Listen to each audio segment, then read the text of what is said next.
વડોદરા શહેરના ભાયલી વિસ્તારમાં આવેલા નવરચના યુનિવર્સિટીમાંથી એક અનોખી ઘટના સામે આવી છે। યુનિવર્સિટીના સ્ટાફ સભ્ય રીતેશ પટેલ દ્વારા અમારા કંટ્રોલ રૂમ પર માહિતી આપવામાં આવી હતી કે યુનિવર્સિટીના 5મા માળે એક સાહુડી દેખાઈ આવી છે। માહિતી મળતા જ અમારી રેસ્ક્યુ ટીમ તાત્કાલિક ઘટના સ્થળ પર પહોંચી હતી। સ્થળ પર જઈને તપાસ કરતા જાણવા મળ્યું કે સાહુડી 5મા માળે આવેલ સ્ટોર રૂમમાં ફસાઈ ગઈ હતી।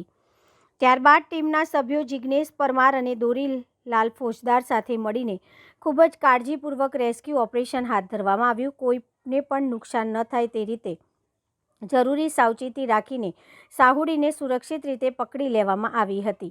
રેસ્ક્યુ બાદ સાહુડીને વડોદરા સ્થિત વન્યજીવ સુરક્ષા કેન્દ્ર ખાતે સારવાર અને સંભાળ માટે લઈ જવામાં આવી છે। આ ઘટનાથી એકવાર ફરી સાબિત થયું છે કે શહેરમાં વન્યજીવોના પ્રવેશવાના બનાવોમાં તાત્કાલિક કામગીરી કેટલી જરૂરી છે।